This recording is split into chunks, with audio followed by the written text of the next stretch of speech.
All right, greetings, salutations, everybody. How's everybody doing today? What a great day for the stock market. Depends on what you were doing, but if you're a day trader, you're probably loving it. If you're a long-term investor, you're probably on it. If you're a high-frequency trader, well, you probably did pretty well today. So we got a little bit of news coming out today, and I figured I'd go ahead and throw it at you guys. Talk about the housing market, the stock market. So if you're new to the channel, here's how this works. 3 times a day, we come out with different reports. The pre-market, so we'll just say 9 a.m. Eastern Standard Time, we're going to put out a video, probably 10, maybe 15 minutes long. We're going to talk to you guys about any kind of information that's come out regarding interest rates, the housing market, etc. We're also going to give you some stocks to watch for the day. Keep in mind, though, we are not financial advisors. We're just people giving you some eyes and ears on the housing market, the stock market, and do what you want with that information. So again, keep in mind, we are not financial advisors, but what we can do is help you find maybe some tidbits in regards to interest rates, in regards to bonds, stocks, whatever it may be. You can find it here. Then around noon every day, we're going to put out another video letting you know, hey, here's some things that happened. It's the halftime report. So that's right. Being a coach myself, we treat this very much like a coaching setup. You got the pregame, you got the halftime show, and then around 4:30, you're going to get the postgame show recapping any news and events that have happened in either the stock market or the housing market. So real quick, we're going to get into a couple of headlines that affected us today in both industries. Let's get into it now.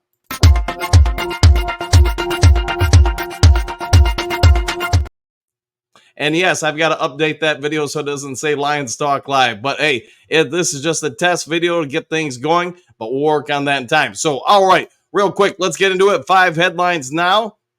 We're going to go with, let's see, let's start off. What was probably one of the bigger ones today? Let's go with stock markets mixed going into the close. So if you weren't aware, imbalances took place today.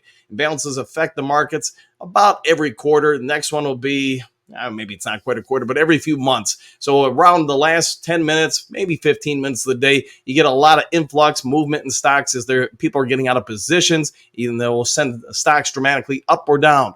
One of those stocks noticeably that moved all around in the last 10 minutes was Apple. A big winner last week, came out this week, and it's been slowly trickling down with news of AI that affected the Apple company last week, pushing it up from, I want to say roughly $192 a share up to right around $217. And you've seen it matriculate back down, ending the day right around the 208, 209 area. So you got a pretty good flush, I think about a 2 or 3 point move on those imbalances.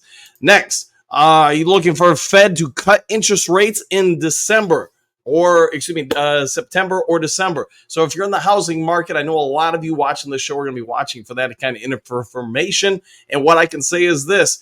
There's a lot of speculation. You can see it on Wall Street. You can see it with your local lenders. You can see it with the national brokers as well. Everybody's putting some bets on the table. What's going to happen? What is Fed Chairman Powell going to say when he takes the mic and in his Fed meeting in September? It seems like on Wall Street, a lot of bets are starting to come on the table that the Fed is not going to cut interest rates. If they do cut interest rates, nobody's expecting much more than maybe a 1/4 point interest rate move. So if you are looking for some information that maybe you can profit on going into it, you might want to start Google searching that or looking into that. If they do make a larger move, that would be most anticipated by the markets and cause a little bit of a windfall for investors, I'm anticipating. So again, though, we are not financial analysts. We're just people on a microphone talking to you guys. December seems like the more logical movement point for any kind of Fed decision, as the election will be over, and you'll see people making bets on what's going to happen throughout 2025 and into 2026. So this leads us to the next question. Is now time to buy or sell property? Here's my opinion. You've seen in the last 2 straight Fed reports on the housing indexes that you've seen about a 7 to 8% downfall across most of the country when it comes to the housing market. You've seen some markets get very, very competitive, other markets kind of stagnant. in Southwest Michigan, where that is our base out of, for the most part, Kalamazoo, Grand Rapids areas. You've seen housing prices be incredibly hot and competitive. You've seen a number of properties still in bidding wars, still highest and best situations called for. So if you're looking to buy or sell property, you're going to want to get a hold of a realtor, somebody who's probably got a little skin in the game, somebody who's been in the industry, been through maybe like 2001, the dot-com bubble burst. You're going to see people that want to have gone through 2008, just somebody who's been around for a while that understands the nuances of changing markets. So that would be my recommendation. Take your time to interview a realtor, see who's going to be able to work best on your behest. And then also, let's get back to the stock market here real quick. NVIDIA's big pullback, is that the first signs the AI boom is done in stocks?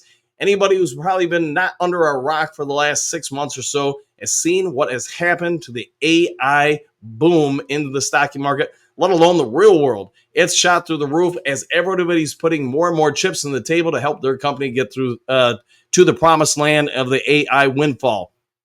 NVIDIA has been one of the best ones out there, going from $150 stock up to $500, up to $900, up to over $1,200 a share before last week's split. And you know what? Last week's split sent it down to, I think, as low as about $116, maybe $117 a share before skyrocketing back up to 141 just 48 hours ago, and has now come back down to about 125, 126 a share into today's close. So pay attention to that. I think we're in the first wave of the AI boom, sort of like the dot-com boom, though at some point everybody's going to be AI tired, but I don't think we're there yet. That's my personal opinion.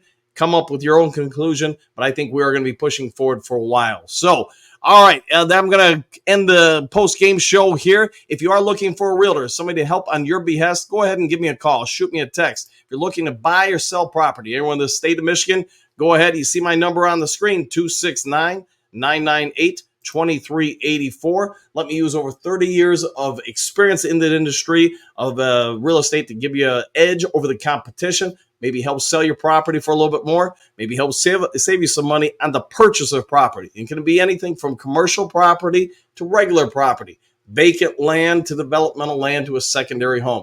You want somebody who's got the inside scoop, who's going to know how to help you, then you know what? Give somebody a call. Maybe that somebody will be me. Again, you see the number on the screen, 269-998-2384. Take care. Enjoy the rest of your day, and we'll see you all in the next Winners and Losers. Take care, all.